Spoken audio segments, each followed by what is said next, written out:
অধ্যায় accounting for lease থেকে 5 নম্বর class. যারা আমার অনলাইন পেইড কোর্সে ভর্তি আছেন, আগের 4টি ক্লাস খুব মনোযোগ দিয়ে দেখে নেবেন, তাহলে বর্তমানে যে গুরুত্বপূর্ণ অঙ্কের সমাধানটা বোঝানো হবে এটা সহজে বুঝবেন ইনশাআল্লাহ। আর আজকের ক্লাসের ম্যাথটা খুব বেশি গুরুত্বপূর্ণ। শুরুতে প্রশ্নটা পড়ে নিচ্ছে। বেসিক নিয়মকানুন এগুলো তো আগের ক্লাসেই বলা হয়েছে, এই জন্য নিয়মকানুন আর বেসিক এখন আর আলোচনা করছি না। তাহলে প্রশ্নে কি বলা হয়েছে আমরা বুঝে নেই। Curzon Corporation sales equipment that has a book value of টাকা 80,000 and fair value of টাকা 1 lakh to Ishan Corporation. Curzon Corporation sales equipment যন্ত্রপাতি বিক্রি করেছেন যেটার বুক ভ্যালু 80,000, ফেয়ার ভ্যালু 1 লক্ষ। কার কাছে বিক্রি করেছেন? ঈশান কর্পোরেশনের কাছে। বুক ভ্যালু কি?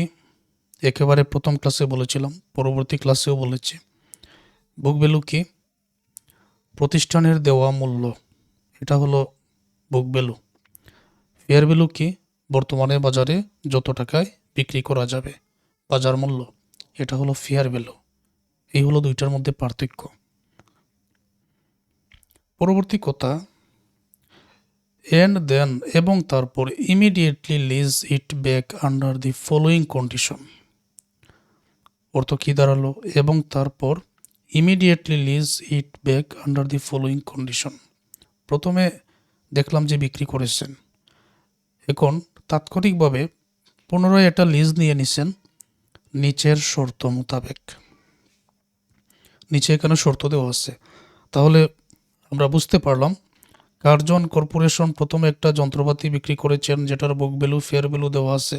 বিক্রি করার পরে ওইটা নিজেই আবার লিজ নিয়ে নিছেন। যার কাছে বিক্রি করেছেন? ঈশান কর্পোরেশনের কাছে। আবার ঈশান কর্পোরেশনের কাছ থেকে নিজেই লিজ নিয়ে নিছেন। তাহলে বর্তমান অঙ্কের মধ্যে লিজদাতাকে আর লিজ গ্রহীতাকে আমি যদি তোমাদের প্রশ্ন করি, আমি জানি তোমরা উত্তর দিতে পারবে। লিজদাতা হচ্ছেন, যেহেতু বিক্রি করা হয়েছে, বিক্রি করার পর মালিক হলেন ঈশান কর্পোরেশন, তাহলে ঈশান কর্পোরেশন লিজ দিয়েছেন, ঈশান কর্পোরেশন লিজদাতা অথবা লেজর। লিজ গ্রহীতা হচ্ছেন কার্জন কর্পোরেশন। বিক্রি করার পরে এখন তিনি নিজেই লিজ নিয়েছেন, তো এখন তো তিনি লিজ গ্রহীতা বা লিজে। পরে কি বলা হয়েছে আমরা পড়ে নেই। 1 নম্বর, this sale date is January 1, 2018। বিক্রয়ের তারিখ 2018 সাল জানুয়ারি 1। And the equipment has a fair value of টাকা 1 লক্ষ। 1 লক্ষ টাকা ফেয়ার ভ্যালু তো আঁকেই দেওয়া আছে, okay. On that date and estimated useful life of 15 years. এবং এই তারিখে মানে জানুয়ারি 2018 1 তারিখে ওই যন্ত্রপাতির আনুমানিক আয়ুষ্কাল বা ব্যবহার করা যাবে কত বছর? 15 বছর। তোমরা মনে রেখো, বুক ভ্যালু 80,000, ফেয়ার ভ্যালু 1 লক্ষ, যন্ত্রপাতি ব্যবহার করা যাবে আয়ুষ্কাল কত বছর? 15 বছর। এগুলো মনে রেখো। The lease term is 15 years, non cancellable and requires. আচ্ছা, এতটুকু আগে বলি। এখানে আছে দি লিজ টার্ম, লিজের শর্ত মোতাবেক 15 ইয়ার্স, 15 বছর, নন ক্যান্সেলেবল, ক্যান্সেল করা যাবে না।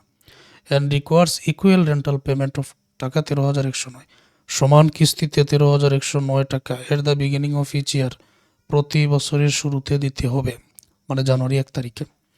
সমান কিস্তি, সমান ভাড়া বা কিস্তি যাই বলো, 13,109 টাকা করে দিতে হবে। আবার ক্যান্সেল করা যাবে না, এটা 15 বছরের জন্য লিজ দেওয়া হয়েছে।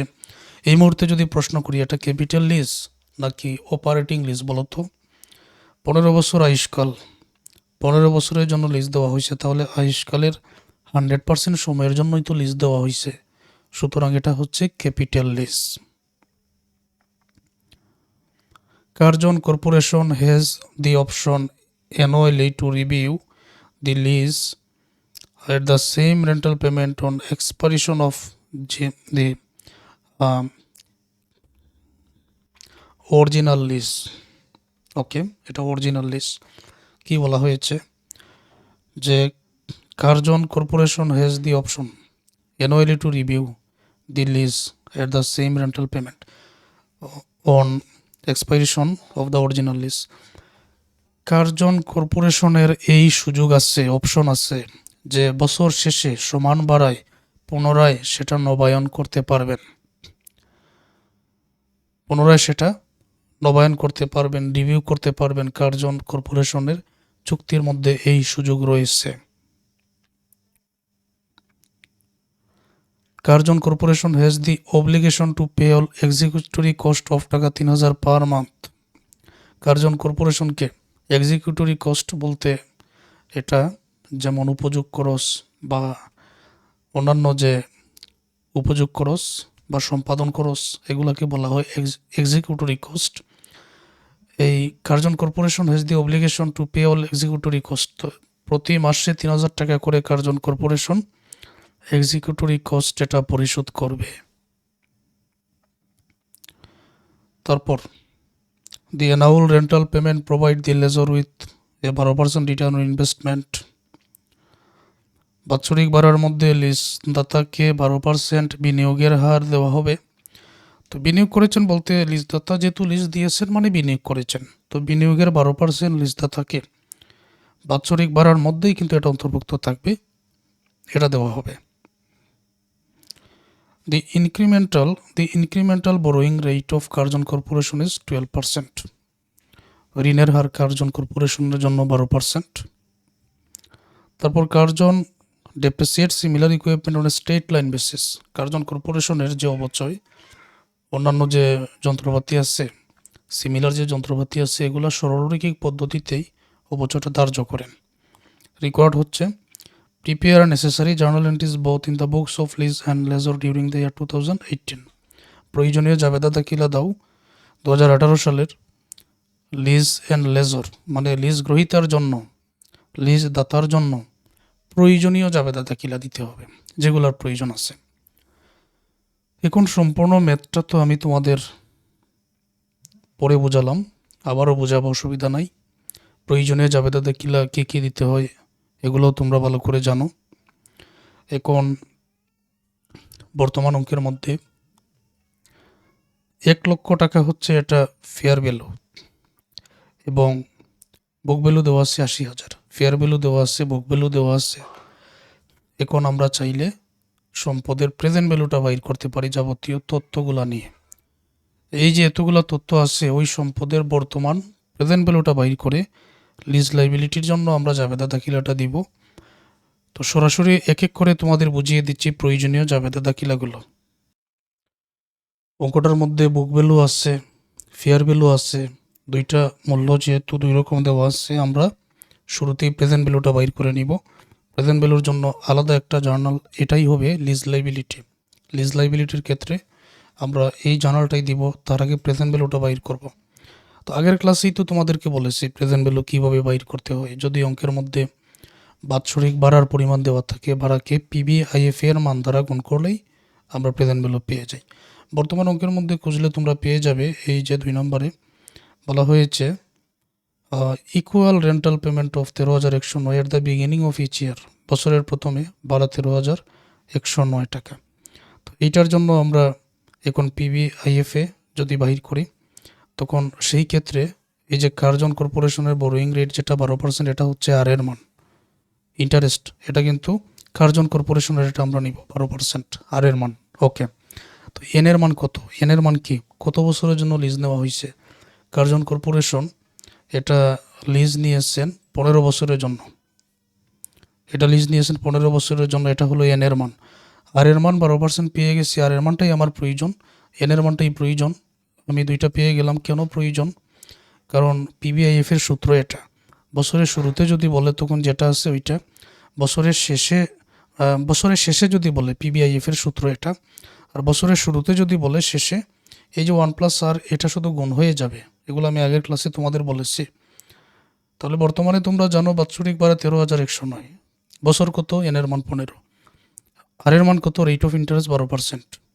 এই যে লক্ষ্য করো calculation of present value of annual lease payment. তো এনাউল পেমেন্ট 13,109।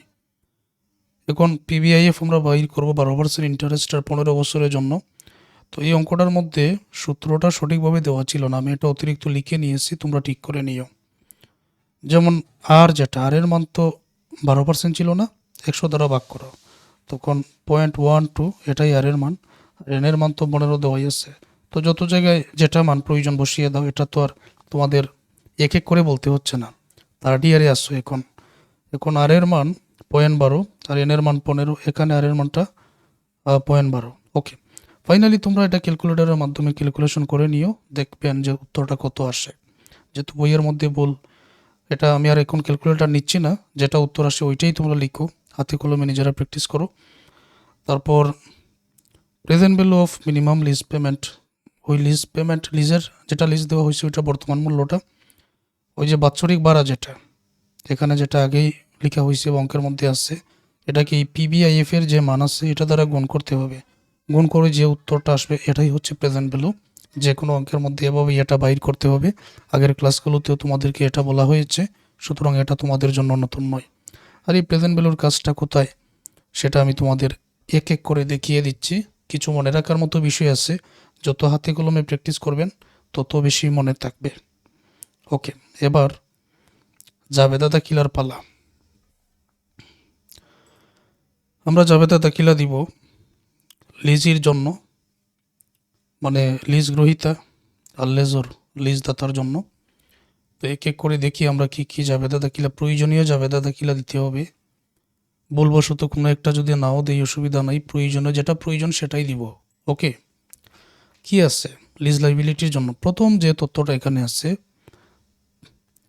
এই যে লিজ দাতা কার্জন কর্পোরেশন প্রথম কি কাজটা করলেন, বিক্রি করেছেন ইকুইপমেন্ট। কত টাকায়? আমরা বাজার মূল্যটা নিব 1 লক্ষ টাকায়। তো ক্যাশ পেয়েছেন উনি 1 লক্ষ। কি বিক্রি করেছেন? ইকুইপমেন্ট। ওকে, ক্যাশ ডেবিট। তারপর ইকুইপমেন্ট যেটা বিক্রি করেছেন এটার অরিজিনাল মূল্য, এটার প্রতিষ্ঠানের হিসাব অনুযায়ী 80,000। অতিরিক্ত এখানে প্রফিট কত আছে? অতিরিক্ত 20,000, যেটার মূল্য 80,000। এটা যদি উনি 1 লক্ষ টাকায় বিক্রি করেন, ওইটা যদি উনি 1 লক্ষ টাকায় বিক্রি করেন তাহলে কত লাভ পেয়েছেন? 80,000। তো বিক্রি করার পরে উনি নিজেই আবার লিজ নিয়েছেন। এখন যে সম্পদটা উনি নিজেই লিজ নিয়েছেন, ওইটা 1 লক্ষ টাকায় বিক্রি করে নিজে লিজ নিয়েছেন, এখানে একটা লাভ আছে না?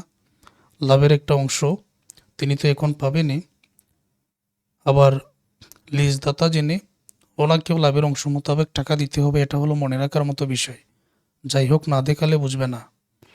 বিক্রি করেছেন, নগদ এসেছে 1 লক্ষ। ওকে, যন্ত্রপাতির মূল্য 80,000, বাকিটা হচ্ছে আনআন প্রফিট। কীরকম লক্ষ্য করো, বিক্রি হয়েছে 2018 জানুয়ারি 1 তারিখ, নগদে বিক্রয় ক্যাশ ডেবিট। ইকুইপমেন্ট বিক্রি যেহেতু করেছেন, ইকুইপমেন্ট ব্যবসা থেকে হ্রাস পেয়েছে, কমে গেছে, ইকুইপমেন্ট ক্রেডিট 80,000। এই যে হ্রাস পেয়েছে কমে গেছে এগুলো ফার্স্ট ইয়ারের পড়া, যারা এর আগে আমার ক্লাস করেছো তারা জানো। আর এখানে অতিরিক্ত একটা মুনাফা আনআন প্রফিট কেন বলা হলো? এটা তো দায় হয়ে গেল। তো যেটা বিক্রি করে অতিরিক্ত 20,000 টাকা কার্জন কর্পোরেশন পাইছে, এটার মধ্যে কি বর্তমানের মালিক যিনি, ওনার কি অধিকার নাই? ওনার তো অধিকার আছে, অর্থাৎ এই টাকাটা ওনার প্রাপ্য। 15 বছরের জন্য লিজ নিয়েছো, তাহলে 15 বছরে এর টাকাটাকে ভাগ করে এক এক করে ওনাকে এক এক বছরে টাকাটা ফেরত দিতে হবে। এই যে টাকাটা বিক্রি, উনি সম্পদ বিক্রি করেছেন 1 লক্ষ টাকায়, ঠিক আছে, কিন্তু এটার বই মূল্য যেটা বুক ভ্যালু 80,000, 1 লক্ষ টাকায় বিক্রি, 20,000 টাকা অতিরিক্ত নিজের কাছে আয়টা রেখে দিয়েছেন, কিন্তু ওই আয়ের টাকাটা আবার ওই যে লিজ দাতা জেনে যার কাছে বিক্রি করেছেন তাকেও ফেরত দিতে হবে।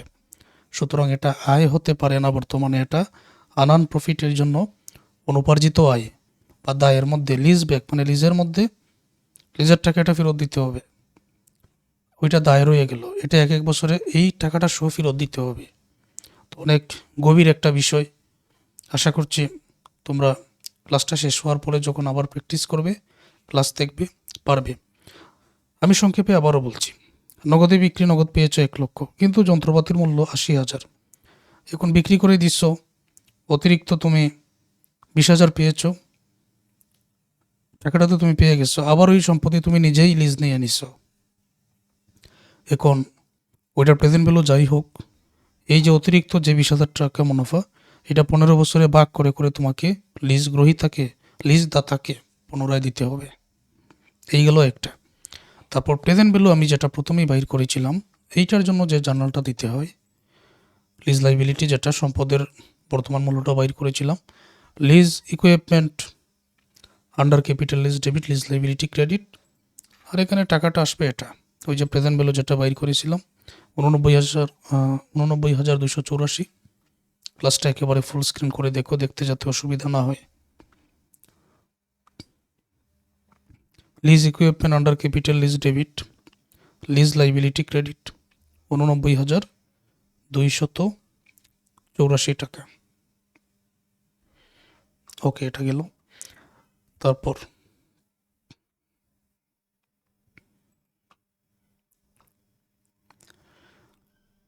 পরবর্তী জাবেদা কি হতে পারে, এখানে বাৎসরিক যে ভাড়াটা দিয়েছেন বা অন্যান্য কোনো ব্যয় থাকলে সেটারও জাবেদা আমরা দিতে পারি। কীরকম, যেমন লিজ রেন্ট পেড, যেটা বছরে যেটা ভাড়া পরিশোধ করেন, ভাড়া কত টাকা, 13,109 না? তো এটার জন্য জাবেদা কি, lease liability debit cash credit না, ওইটা আগে দিয়ে দাও। তো বইয়ের মধ্যে এটা পড়ে দিয়েছে, নো প্রবলেম, আমরা আগেই দিয়ে দিব। Lease liability debit 13,109, cash credit আমরা আগেই দিয়ে দিব, সমস্যা নাই, আগে পরে যে কোনো সময় লিখতে পারো। এই গেল একটা।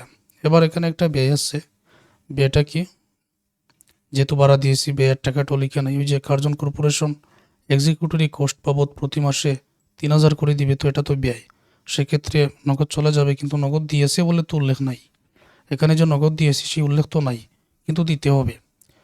অতএব এই টাকাটা কিন্তু বকেয়া থাকবে। তো কোনো কিছু বকেয়া থাকলে, যারা ফার্স্ট ইয়ার থেকে আমার ক্লাস করেছো তারা জানো, কোনো কিছু বকেয়া থাকলে ব্যয়কে ডেবিট করতে হয়, তারপর দায় ক্রেডিট হয় এখানে। তো এখানে ব্যয় হচ্ছে এক্সিকিউটরি কস্ট, এক্সিকিউটরি কস্ট হবে ডেবিট, আর পেবল বা বকেয়া হবে ক্রেডিট। কীরকম লিখলাম মনে রাখার বিষয় কিন্তু, executory cost debit, payable credit, মাসে 3,000, 12 মাসে 34,000 টাকা, ঠিক আছে এটা। তারপরে আর কি কি জাবেদা দেওয়া যায়, ডেপ্রিসিয়েশন জাবেদা দিব, তারপর এখানে ডেপ্রিসিয়েশনের জাবেদা আছে। ওকে, তো ডেপ্রিসিয়েশন নিয়ে তথ্যগুলো কি আছে, বলা হয়েছে যে এটা লিজ নেওয়া হয়েছে 15 বছরের জন্য। ওকে, তো 15 বছর অবচয় আমরা ধরবো, কিন্তু কোন টাকাকে ভাগ করব অবচয়ের ক্ষেত্রে? অবচয়ের ক্ষেত্রে আমরা যে ফেয়ার ভ্যালু বাজার মূল্য যেটা, ওইটাকে ভাগ করব। 1 লক্ষকে 15 দ্বারা আমরা ভাগ করব। এখন তুমি যদি প্রেজেন্ট ভ্যালুকে ভাগ করো তাতেও কোনো সমস্যা নাই, খুব একটা সমস্যা হবে না। ফেয়ার ভ্যালু বা প্রেজেন্ট ভ্যালু যে কোনোটাকে ভাগ করা যায়, এগুলো নির্দিষ্ট কোনো নিয়ম নেই এক কথায়। আর অবচয়ের জার্নাল যে কোনো সময় একটাই হয়, depreciation expense debit accumulated depreciation credit 1 লক্ষকে 15 দ্বারা ভাগ করে এই টাকাটাই ফেয়ার ভ্যালুকে ভাগ করা হয়েছে। প্রয়োজনীয় জাবেদা দাখিলা এখানে দেওয়া হয়েছে। তারপর এখানে আমাদের যেহেতু বিগিনিং অফ ইচ ইয়ার 2018 সাল জানুয়ারি 1, আর 18 সালের দেওয়ার জন্যই বলা হয়েছে, এখন পর্যন্ত ইন্টারেস্টটা দেই নাই। যদি আমি পরের বছর 1 তারিখে যাইতে পারতাম, 2019 জানুয়ারি 1 বলতো, তখন ইন্টারেস্টটা বকেয়া হয়ে যেত, সুতরাং ইন্টারেস্টটা এখানে আনা হয় নাই। ওকে, এটা বুঝতে পারলাম। আর উপরে আমি যেটা বলেছিলাম, অতিরিক্ত যে আনান প্রফিট 20,000 টাকা, অতিরিক্ত যে দায়ের টাকাটা প্রতি বছরে ভাগ করে দিয়ে দাও, টাকার পরিমাণ 20,000, তাই না? তখন ওইটা কোন হিসাবে লেখা হয়েছিল, আনান profit on sales lease back credit নামে ওইটা লেখা হয়েছিল। আমি যদি এখন এটা ডেবিট করি তাহলে এটা ধরে নেওয়া হবে যে এটা পরিশোধ করা হয়েছে, এই জন্য এটা ডেবিট। তো ডেবিট কি, আনান profit on sale lease back debit, depreciation expense সেখানে লিখতে পারো, কারণ এটা প্রতি বছরে। তুমি যদি এখানে আনান প্রফিট লিখো আরও ভালো, বইয়ের মধ্যে ডেপ্রিসিয়েশন দিছে, এটা তো আসলে অবচয় না, এটা এটা আমি কেটে দিচ্ছি, এটা তোমাদের ঠিক করতে হবে, এটা ডেপ্রিসিয়েশন নয়, এটা প্রফিট অন সেল আমরা দিতে পারি।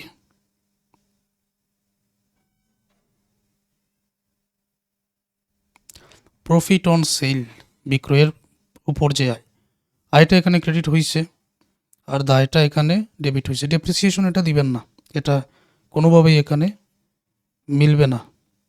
তখন যে 20,000 টাকা এটা 15 দ্বারা ভাগ করে এক বছরের টাকা 1333 করে এই জায়গায় বসানো হয়েছে। ঠিক আছে, এটা তো মনে রাখার মতো বিষয়। এখন এই যে কথাটা বললাম এটা যদি তোমাদের মনে থাকে তাহলে তো পারবে। অঙ্ক সমাধান বারবার হাতে কলমে প্র্যাকটিস করে মনে রাখতে হবে। এতক্ষণ পর্যন্ত যে জাবেদা দাখিলাটা করলাম এটা হলো লিজে বা লিজ গ্রহীতার জন্য। এবার জাবেদা দাখিলা হবে কার জন্য? লিজ দাতার জন্য বা লেজরের জন্য। এই যে, তো এক এক করে বুঝিয়ে দিই। এই যে প্রথমে লিজদাতা যে তথ্যটা ছিল, কার্জন কর্পোরেশন প্রথমে লিজদাতার কাছে বিক্রি করেছিল যন্ত্রপাতি, তাই না? উনি কত টাকা দিয়ে যন্ত্রপাতি ক্রয় করেছিলেন? 1 লক্ষ টাকা দিয়ে। সেই ক্ষেত্রে কি হয়েছিল? ওনার নগদ 1 লক্ষ টাকা চলে গিয়েছিল। আর নগদ চলে গেলে নগদান ক্রেডিট হয়। নগদ চলে গেছে কিসের মাধ্যমে? ইকুইপমেন্ট ক্রয় করে, তখন ইকুইপমেন্ট ডেবিট। যন্ত্রপাতি ব্যবসায় বৃদ্ধি পেয়েছে ক্রয় করার কারণে। যন্ত্রপাতি ডেবিট আর নগদ চলে গেছে নগদান ক্রেডিট। এটা হলো প্রথম জার্নাল। তারপর উনি যে পুনরায় লিজ দিয়ে দিচ্ছেন, তো উনি যে লিজ দিয়ে দিচ্ছেন, তো লিজ দিয়ে দিলে এখানে আমি তোমাদের দেখাই, লিজ দিয়ে দিলে লিজদাতার জন্য লিজ লাইবিলিটি বা লিজ দিয়ে দিলে লিজ রিসিভেবল ডেবিট হয়। কি হয়? লিজ রিসিভেবল ডেবিট হয়। ইকুইপমেন্ট যদি দেন ইকুইপমেন্ট ক্রেডিট হয়। মেশিন দিয়ে দিলে মেশিন এখানে ক্রেডিট হয়, মেশিনারি ক্রেডিট হয়, তাই না? Lease receivable debit equipment credit এই জার্নালটাই দিতে হবে। এগুলো আমি তোমাদের আগেই বলে দিয়েছি, নতুন কিছু না। আগের ক্লাস মনোযোগ দিয়ে বুঝলেই তোমরা পারবে। তো দেখো, equipment debit cash credit, okay. আর ওই যে আবার পুনরায় লিজ দিয়ে দিচ্ছেন লিজদাতা, lease receivable debit equipment credit, তখন এটা জার্নালটা এরকম। তারপরে যে জার্নালটা দেওয়া হয়েছে প্রয়োজনীয় জাবেদা দাখিলা, সেটা হচ্ছে বছরের প্রথম তারিখে লিজ গ্রহীতা এই 13,109 টাকা কিন্তু ভাড়া দিয়ে থাকেন, বাৎসরিক ভাড়া। তো যেহেতু জানুয়ারি মাসের 1 তারিখে 2018 জানুয়ারি 1 তারিখে আমরা সমাধান করতেছি, সুতরাং লিজ দাতা ভাড়া বাবদ নগদ 13,900 টাকা পেয়েছেন। Cash debit lease receivable credit কই থেকে পেলাম এই জাবেদা দাখিলা? এই যে দেখো, লিজ রেন্ট পেইড, লিজ গ্রহীতার জন্য এই জার্নাল আমি একটু আগে দিয়েছি। আর লিজ দাতার জন্য cash debit lease receivable credit এই জার্নালটা দিতে হয়। আবার এখানে একটা কথা লিখতে ভুল হয়েছে, ওই যে ইন্টারেস্ট রেভিনিউ না, এটা অল রেভিনিউ, যত জাতের রেভিনিউ আছে সেটাই লিখতে হবে। এটা ঠিক করে নিও, okay. Cash debit 13,109, lease receivable credit 13,109। এবার এই যে ম্যাথটা তোমাদের বোঝালাম, এটা 2 থেকে 3 বার তোমরা হাতে কলমে প্র্যাকটিস করো। এই ফরম্যাটের ম্যাথ তোমাদের পরীক্ষায় আসলে ইনশাআল্লাহ পারবে। হাতে কলমে প্র্যাকটিস করো।